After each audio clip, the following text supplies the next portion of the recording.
Chers jeunes Camerounais, bonsoir. Je m'adresse à vous aujourd'hui parce que je suis de plus en plus inquiet.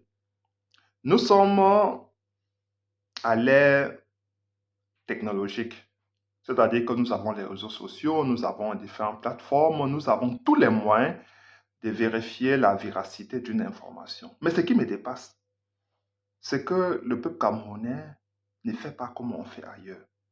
Cher peuple camerounais, soyons vigilants. Quand on vous dit des choses, allez vérifier l'information à la source. Vous avez tout pour vérifier. Vous avez Google, vous avez tout. Les archives existent. Vérifiez. Allez à la source. Demandez. On vous dit que Maurice Kamto a détourné 75 milliards. Vous buvez comme de l'eau. Vous croyez que si le régime qui combat Maurice Kamto là avait un tant soit peu des preuves matérielles qui démontrent que Maurice Kamto a touché ne serait-ce qu'un franc du Cameroun, il serait encore en liberté? Non! Parce que Maurice Kamto aujourd'hui est la menace la plus imminente. Il ne pouvait plus être en liberté. Donc, c'est-à-dire que c'est tout un construit qu'on entretient au fil des années et le peuple camerounais boit comme du petit lait. On a dit qu'il a détourné 75 milliards, les Camerounais étaient en train de croire. Alors que le budget même de son département à l'époque, il faisait partie du gouvernement, n'atteignait même pas ce montant-là. Alors qu'il était ministre délégué, il ne gérait rien du tout. Les Camerounais ont pris comme du petit lait. Donc vous croyez que le gouvernement a des preuves contre Maurice Kamto et il le laisse en liberté. C'est pas possible, vous le savez que c'est pas possible. Il suffit de faire un petit raisonnement. Après, quelqu'un est sorti, il vous a dit que on a trouvé Maurice Kamto en train de faire des rapports sexuels avec des petits enfants. Les Camerounais ont encore bu. On a dit que oui, celui-là, il abuse des enfants. Quelqu'un a dit qu'il a vu Maurice Kamto en train de faire ça et qu'il a même des vidéos. On a demandé aux gens d'apporter avec des vidéos. Ils n'ont jamais apporté. Hein. Ils n'ont jamais apporté. Après, ils sont sortis plus tard pour dire que non, qu'ils sont même malvoyants. C'est un professeur, des professeurs fabriqués du régime, là, du RDPC. Après, il a dit qu'il est même malvoyant et que c'est parce que c'était lors de la campagne électorale et que tous les coups sont permis en politique. Vous vous rendez compte? Quelqu'un qui veut salir la réputation d'un monsieur comme Maurice Kamto avec de telles avanies. Après, il a dit qu'il n'enseignera jamais les moutons du Grand Nord. Voilà encore ça, que les Camerounais ont encore bu comme du petit lait. Alors que Maurice Kamto, c'est lui qui lance le département du droit dans le Grand Nord. Il a formé beaucoup de Camerounais. Beaucoup aujourd'hui sont fonctionnaires, sont directeurs, sont devenus des grandes personnalités dans notre pays. Beaucoup même ont donné leur témoignage. C'est Maurice Kamto qui relance le département dans le Grand Nord, un département qui était en train de mourir. Il y a des photos, tout existe, des preuves matérielles pour étayer cela, pour que le peuple camerounais sache que Maurice Kamto n'est pas en train de vendre du vent, c'est pas une vue de l'esprit. Allez vérifier partout, vous allez voir des photos de Maurice Kamto en train de donner cours. Il y a beaucoup d'étudiants qui ont reçu ces cours-là dans le Grand Nord de notre pays. Aujourd'hui, on veut le salir. Certains Camerounais boivent ça comme du petit lait. Qu'est-ce que les jeunes Camerounais sont devenus? Bon sang. Ça me dépasse. La technologie existe. Je veux dire que tout existe aujourd'hui pour vérifier une information. Parce que le régime, c'est qu'il a échoué. Échoué en tout. Les jeunes Camerounais aujourd'hui sont perdus. C'est vrai. Ils sont en perte de repère total. On a hérité des contre-valeurs en valeur au Cameroun. Des gens qui ne devront jamais être au sommet sont aujourd'hui au sommet. C'est eux qui dictent la pensée camerounaise. C'est bien pensant. Voilà la réalité aujourd'hui. Des gens comme Maurice Kamto qui devaient être reconnus comme des icônes dans notre pays pour leur parcours professionnel, pour leur probité morale. Voilà des gens comme ça là qui devaient être érigés en exemple dans notre pays, en modèle pour les Camerounais. Quelqu'un qui a laissé de grandes choses à la postérité camerounaise. Beaucoup de publications, postérité. Il dit même, il a laissé ça à tous les Africains, je veux dire. Il a plusieurs livres qu'il a écrits pour les Africains, plusieurs papiers scientifiques publiés dans les grandes revues scientifiques du monde. Ça, c'est toujours pour la postérité, pour les Africains, pour réveiller les consciences. Ça, c'est ce que le professeur Moussa Amto a fait. On passe autant à le salir. On a dit tantôt, il a pris 1 milliard pour ne pas organiser les élections. 1 milliard pour lui. Donc, c'est-à-dire le régime aurait donné 1 milliard à Maurice Kamto pour ne pas aller aux élections municipales et législatives de 2020. Vous vous rendez compte? Où est même l'élément de ressemblance dedans? Je me pose la question, où est l'élément de ressemblance?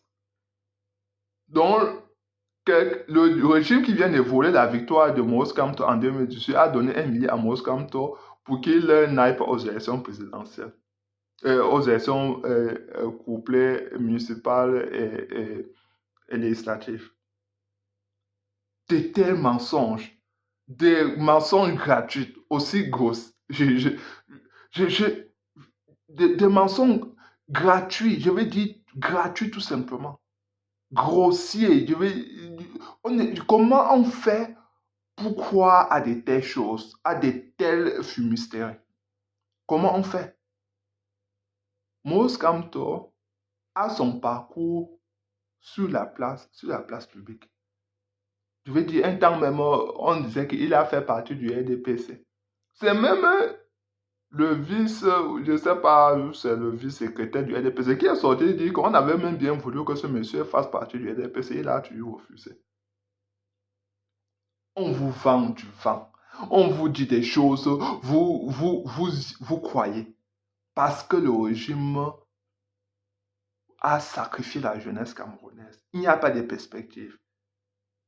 C'est ainsi que vous allez voir parfois, on va instrumentaliser des jeunes du Sud pour qu'ils aillent casser les boutiques, pour que ça crée plus de divisions. Parce que qu'est-ce qui va se passer? Des gens qui aiment la facilité vont essentialiser. Ils vont dire tous les gens du Sud sont tribalistes, alors qu'il n'en est rien. Nous parlons des jeunes instrumentalisés qui sont allés casser les boutiques. Ça n'a rien à voir avec les populations du Sud. Les Camerounais de tout bord ont dit vous êtes tribalistes, vous êtes des gens du Sud sont tribalistes. Donc vous voyez, on jette un pavé au milieu du peuple camerounais pour qu'il se divise. En 2025, ils comptent encore diviser, hein, et le régime pense encore appliquer la même recette pour nous diviser. Entre-temps, ils sont dans les laboratoires en train de cuisiner les mécanismes qu'ils vont utiliser pour se maintenir au pouvoir, pour détourner encore les voix du peuple camerounais. Parce que vous savez, les élections présidentielles, avant qu'elles ne soient organisées, ont déjà des résultats connus d'avance. Les dés sont déjà pipés d'avance. Alors que le peuple camerounais devra savoir que nous avons une occasion unique aujourd'hui de nous unir autour d'un homme comme Maurice Kamto qui porte un projet de gouvernance. Il dit aux jeunes Camerounais, pour ceux qui n'ont pas eu des métiers, qui n'ont pas eu la chance d'aller à l'école, je vais construire un centre de métiers dans tous les arrondissements pour que vous alliez là-bas apprendre des métiers. Et menuisier, ébéniste, tout ce que vous plombiez, tout ce que vous voulez devenir, électricien, ingénieur de pont et chaussée, tout ce que vous voulez devenir. Ça ne sert pas ingénieur, mais ça sert des grands techniciens qui maîtrisent leur domaine. C'est ainsi que ce sont des jeunes-là qui vont électrifier le Cameroun, qui vont construire leurs routes, construire les ponts, construire les chemins de fer. Ça, c'est des jeunes Camerounais qui auront obtenu une formation à travers ces centres de métiers qui sont animés par des experts, par des gens compétents, par des gens d'une certaine expérience. Voilà un projet que le peuple camerounais, que les jeunes camerounais devaient porter déjà maintenant. Parce que c'est une lueur d'espoir. En 42 ans de pouvoir, les gens ont été sacrifiés, hypothéqués complètement. Maurice Kamto veut remettre le jeune Camerounais au centre du développement de notre pays. Et c'est pas tout. Pour des jeunes qui ont eu la chance d'aller à l'école, il vous dit que si vous ne parvenez pas à trouver du travail parce que vous avez fait sciences politiques, sciences sociales ou bien droit, Vous allez changer de couloir, avoir une formation, merci, 18 mois, et vous allez avoir acquérir une autre, vous allez faire la formation pour acquérir d'autres compétences dans un domaine bien précis. Et c'est ainsi que vous allez trouver le travail là-bas. Vous pouvez devenir informaticien. Et ceux qui font vous pouvez être comme des techniciens qualifiés, des techniciens électriciens dans tout domaine précis. Il y en a plusieurs domaines. Vous pouvez dire que vous êtes entrepreneur. Parce qu'aujourd'hui, notre pays a besoin de tout cela pour se développer. Le prochain président de la République devra s'appuyer sur tous les Camerounais. D'où ils se trouvent, les Camerounais sont dynamiques.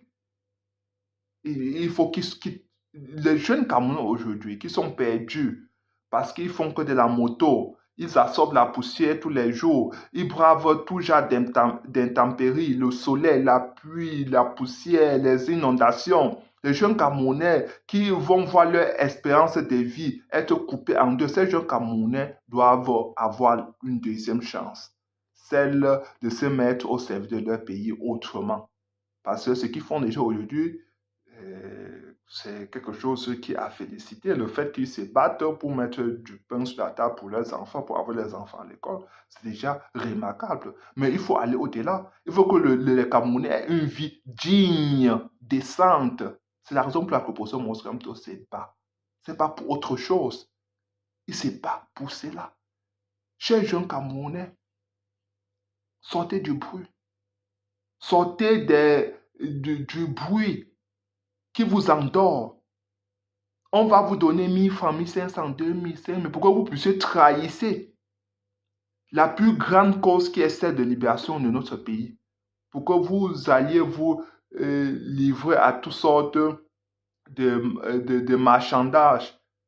N'acceptez pas être des instruments de propagande politique. Parce que bientôt, ils vont venir vous dire ça. Le régime qui vous a appauvri, regardez les populations du Grand Nord. Elles sont les plus pauvres au Cameroun. Je suis allé dans le Grand Nord. J'ai vu la pauvreté là-bas qui est sur rentrée. Moi-même, j'étais bouleversé, comme tout Camerounais. Tu passes là-bas, tu vois tel jeune handicapé qui est dans la souffrance totale. Tu mets un peu les mains dans tes poches. Après, tu arrives là-bas, tu trouves encore un autre cas, c'est encore plus grave. Tu avances. Pour finir même, tu rentres étant en pleurs total. Tu te poses la question de savoir qu'est-ce que ces jeunes Camerounais ont fait pour mériter cela. Les populations du Grand Nord sont les plus pauvres de notre pays, qui ont été oubliées complètement parce que Roger M. Biya, pour punir Amadou Edjo, a décidé de punir toutes les populations du Grand Nord. Et 42 ans après, nous sommes face à cette situation. Il y a certains qui nous disent que nous comptons que sur nos élites, sur des gens du Grand Nord pour nous développer, parce que Maurice Kamto, il ne peut pas avoir une vision nationale. Maurice Kamto a un projet de gouvernance chiffré. Tous les panneaux solaires qu'il veut construire dans le Grand Nord, là, monter dans le Grand Nord, c'est là, ces panneaux solaires se construiront par des Camerounais du Grand Nord et les Camerounais de manière générale. Et cela va bénéficier au Grand Nord parce que tous les ménages auront l'électricité. Tous les ménages auront l'électricité à travers ce projet-là. Parce qu'il y a le soleil, avec le soleil, on peut produire l'électricité. Qu'est-ce que ce régime a fait en 42 ans? Rien du tout. Alors qu'il faut quelques millions pour commencer à installer les panneaux solaires de ce côté-là. Dans le Grand Sud, pareil. C'est prévu qu'il y aura des mini-barrages pour en profiter de la manne que Dieu nous a donnée, c'est-à-dire les petits coups d'eau qui se trouvent partout. Avec de l'eau, on produit l'électricité. Qu'est-ce que ce régime a fait? Rien du tout. Le professeur Monsart veut construire des écoles, des universités, des centres de métiers dans tous les arrondissements de notre pays. Surtout les centres de métiers et des universités parce qu'il faut que les enfants apprennent à lire, à écrire. On dit que l'école est l'école est le creuset du savoir. C'est une marche, je veux dire, c'est une espèce de marche-pied pour atteindre le sommet. C'est un gage de prospérité, en tout cas. C'est ce qui devrait être. C'est ça l'école, c'est ça l'éducation.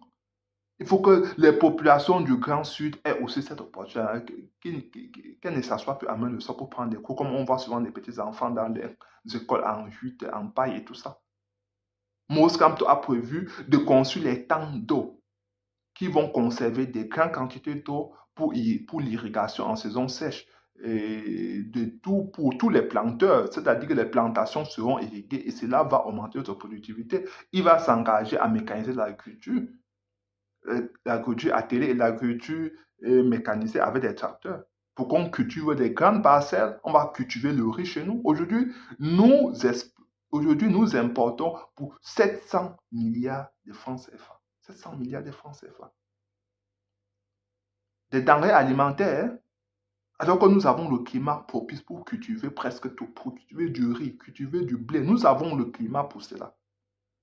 Mais nous avons un régime incompétent, alors que nous avons les terres fertiles dans le Grand Nord. Aujourd'hui, il faut détourner les populations du Grand Nord en leur vendant du vent, en diabolisant le professeur Maurice Kamto. Je lance un appel aux populations du Grand Nord. N'acceptez plus cela. N'acceptez plus cela. Partagez cela à sensibiliser tous vos frères et sœurs, tout le monde, pour que tous ceux qui sont encore avec le RDPC ou bien avec quelqu'un d'autre, sache qu'aujourd'hui, la seule personne, l'unique option que nous avons aujourd'hui, c'est d'avoir le professeur Moussa comme président de la République de notre pays. C'est la seule alternative que nous avons. Il n'y a pas autre chose. Mes chers frères et sœurs, réveillons-nous avant qu'il ne soit tard. J'aimerais à ce niveau, partagez massivement cette vidéo, surtout abonnez-vous, partagez massivement parce que le message doit arriver à tous les Camerounais d'où ils se trouvent, mes chers frères et sœurs, parce que c'est en tant qu'unis que nous allons pouvoir nous développer plus rapidement. Comme tous les autres pays. Il y a dit le Rwanda qui a connu le génocide est aujourd'hui uni, les Hutus et Tutsis sont mis ensemble. Chez nous, nous n'avons pas connu des guerres tribales ou quoi que ce soit. Chez nous, il y a la guerre dans le région nord et sud-ouest. C'est ainsi que la jeunesse là-bas est aussi sacrifiée. L'opposition Moussanto veut rassembler les Camerounais, veut mettre en place une conscience nationale à travers la réconciliation, à travers la consolidation du vivre ensemble qui est aujourd'hui fracturé complètement. L'opposition Moussanto veut que les Camerounais deviennent un. Et c'est quand nous deviens, quand nous, et c'est seulement à travers cette approche-là que nous serons plus compétitifs à l'échelle africaine et à l'échelle internationale. Mes chers frères et sœurs, partagez ma séance cette vidéo et surtout abonnez-vous. Ciao.